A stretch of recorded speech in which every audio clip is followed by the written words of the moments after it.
네, 반갑습니다. 레벨업입니다. 오늘 오랜만에 이제 기초 강의 관련해가지고 영상을 좀 남겨드리려고 합니다. 오늘 여러분들과 함께 할 내용은 상승 하락에 대한 목표치를 찾는 거고, 그 목표치를 찾는 근거는 N자 파동에 기거해서 찾는 방법을 좀 알려드리려고 합니다. 지난번 내용에 다시 한 번 더 조금 복습을 하자면 의미 있는 캔들 관련해서 내용을 좀 나눴고요. 의미 있는 캔들이라는 것은 강한 저항을 돌파했을 때, 캔들이 발생했을 때 매매의 근거로 삼을 수 있다 라는 내용을 확인을 했습니다. 만약에 내가 이 근거를 가지고 매매를 했다라고 했을 때 우리가 그 다음에는 어떤 게 중요한가요? 매도를 하는 게 중요하죠. 어떻게 어느 자리에서 우리가 목표치를 설정을 하고 그 목표치에 도달했을 때 매도를 할 수 있는가, 이런 거에 대해서 오늘은 좀 살펴보려고 합니다. 일단은 모든 이제 차트 관련된 내용들은, 모든 파동은 N자 파동에서 진행이 됩니다. 그 N자 파동이 뭐냐면 기본적으로 이렇게 상승 혹은 하락을 했을 때, 움직임이 나왔을 때 이러한 N자 형태의 모형을 갖춰준다 라고 보시면 될 것 같고요. 일단은 첫 번째 이 N자 파동의 특징을 알아보자고 하면은, 왼쪽 파동이 여기 오른쪽 파동과 거의 흡사하게 움직여준다 라고 보시면 되실 것 같아요. 신체로 조금 예를 들어주면 왼팔이랑 오른팔 같은 경우에 이제 길이를 비교했을 때 거의 비슷하잖아요. 근데 여기서 중요한 것은 여러분들이 이제 매매를 함에 있어서 가장 크게 우려를 범하는 게 뭐냐면, 꼭지점, 변곡점을 완벽하게 잡으려고 한다는 게 조금 문제가 되는 거거든요. 우리가 이제 매매하는 데 있어서 중요한 거는 이 부근이 고점 부근이구나, 혹은 저점 부근이구나, 혹은 조정값이 어느 정도 마무리되는 부근이구나를 알 수 있다고 하면은 매매하는 데 있어서 전혀 문제가 되지 않거든요. 근데 여러분들이 항상 완전한 저점을, 항상 완전한 고점을 찾으려고 노력을 하는 것 자체가 저는 무의미한 거라고 생각을 합니다. 사실상 그렇게 맞출 수 있는 거는 10번 중에 한두 번, 혹은 정말 잘하는 사람도 3, 4번 정도 맞출 수는 있겠지만 완벽한 건 없다. 하지만 얼추 혹은 비슷하게라도 맞춘다면 여러분들이 매매하는 데 있어서 굉장히 많은 수익을 볼 수가 있다고 말씀을 좀 드려야 될 것 같고요. 그 개념으로 봤을 때 여기 왼쪽 상승과 오른쪽 상승의 크기는 거의 1대1 비율로 같다라고 보시면 되실 것 같습니다. 이게 첫 번째 원칙이고요. 그리고 이 N자 파동에 있어서 굉장히 조금 헷갈리는 부분이 사실상 여기입니다. 여기 이 조정값이 나오는 구분 때문에 조금 헷갈리는 거거든요. 이거는 뭐 제가 말하는 거는 1은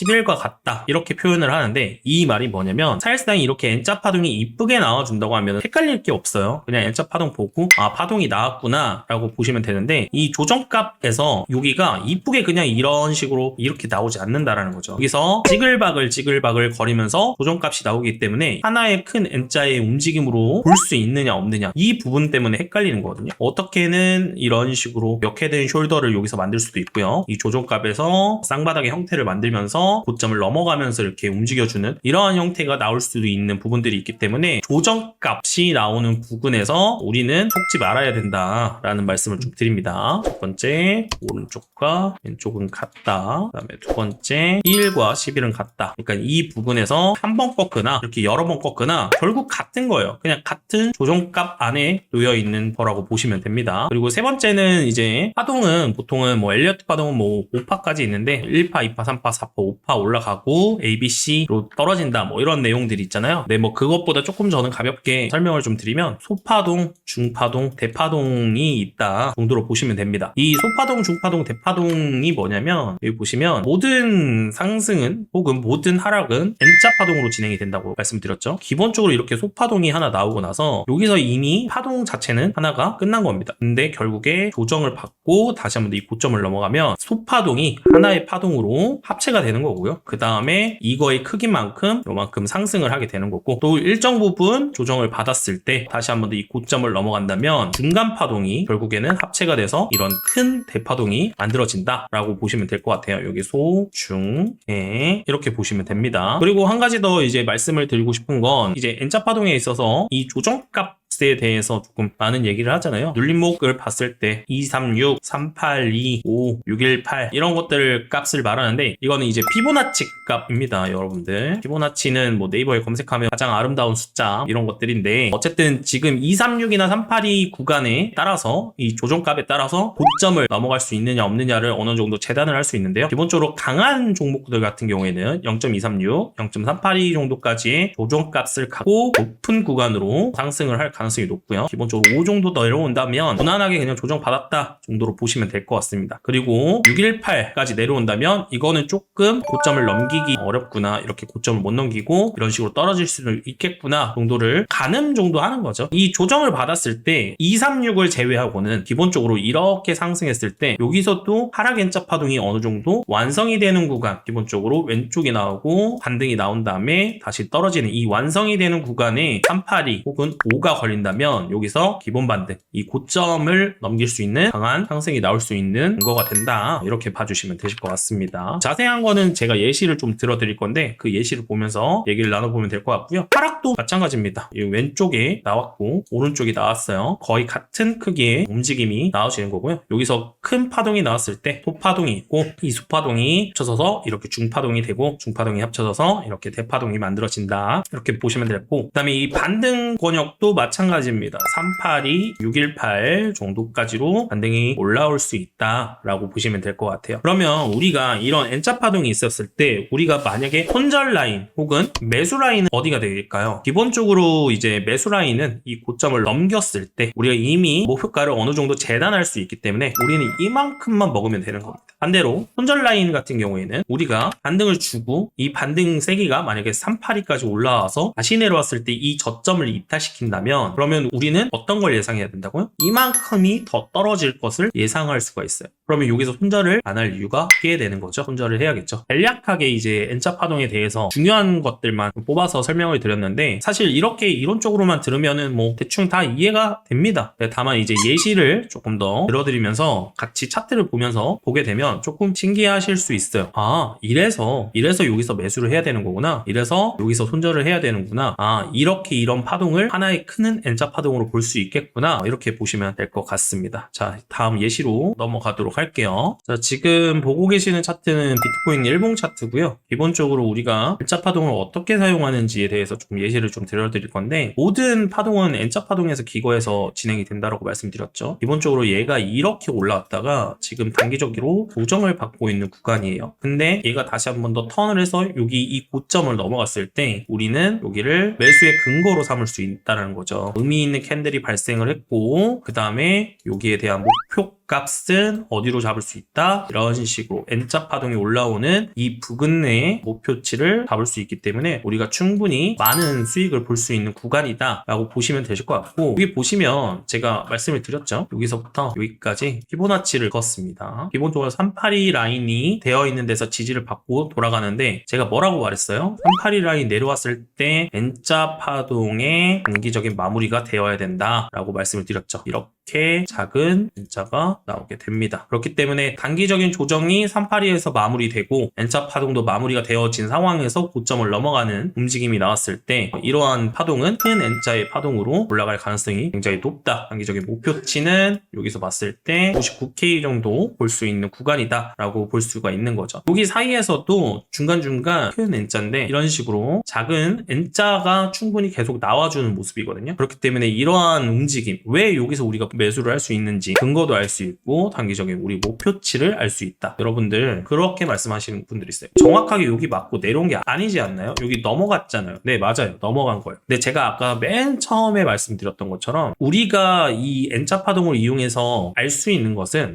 점 부근이라는 걸 말씀을 드리고, 저는 기본적으로 여기를 넘어갔을 때 여기 위쪽으로 상승이 나오는 걸 오버슈팅이라고 말을 합니다. 상승을 할 때 있어서 기본적으로 한번 방향을 잡게 되면, 그리고 이렇게 큰 파동이 나오게 되면 계속 위쪽으로 상승하려고 하는 관성이 발생을 하는 거고요. 이 관성과 플러스 수급이라고 말할 수 있겠지만 광기죠. 광기가 만들어지면 여기서 단기적인 목표치가 채워진 자리임에도 불구하고 위쪽으로 더 뻗어나가려고 하는 형태의 움직임을 만들어 줄 수 있거든요. 그렇기 때문에 저는 기본적으로 이런 고점 부근에 왔을 때 매매를 한다면 50% 정도 수익 실현을 하고 나머지 관성과 광기를 매개체로 조금 더 끌고 가본다든지 이러한 포지션을 잡아 나갈 수 있겠죠. 그렇기 때문에 이 N자가 완벽하게 이 고점을 타점을 정확하게 잡는다, 이건 아닙니다. 하지만 고점 부근을 알 수 있기 때문에 여기서부터는 매도를 해야 되구나 정도만 알고 있으면 돼요. 그리고 만약에 지금 여기서 하락 N자도 지금 나오고 있죠. 여기 보시면 얘가 이렇게 빠지고 들었어요. 그리고 이렇게 더 빠지는 거거든요. 그러면은 지금 여기도 피보나치를 그어보면 618 정도까지 올라왔는데 이 올라왔을 때도 대략적으로 이런 식으로 N자의 형태를 띄워주면서 반등이 나오고 있습니다. 이 저점을 이탈시켰을 때 우리는 손절을 했어야 된다. 왜냐면 이런 식으로 더 빠져내려올 수 있는 여기만큼의 하락폭이 남아있기 때문이에요. 그리고 이 박스권에서 이렇게 움직여주는 것들은 사실상 이거는 하나와 같습니다. 그냥 횡보해주는 거예요. 횡보, 일자라고 보시면 되실 것 같고, 이 박스권의 움직임이 나오는 거는 사실상 여기서 다이렉트로 얘는 이렇게 넘어가서 이 N자 파동이 깔끔하게 보였다고 볼 수 있지만 이런 식으로 박스권을 움직여줄 가능성도 굉장히 높거든요. 이런 경우도 굉장히 많이 발생하기 때문에 이런 부분에서 우리는 엄청나게 우리를 어렵게 만드는 부분들이다 라고 보시면 되실 것 같습니다. 계속 이렇게 보면 여기서부터도 보시면 이렇게 상승을 했죠. 이 고점을 넘어갔을 때 이런 식으로 이 부분에서는 고점 부분이라고 판단을 할 필요가 있는 거예요. 저점도 하락했을 때 이렇게 내려왔죠. 단기 저점을 형성해 줄 수 있는 자리가 이 자리고, 근데 이 자리를 들어주고 그냥 바로 깨버렸잖아요. 이런 경우는 어떻게 된다? 파동이 퍼지게 된다. 이런 식으로.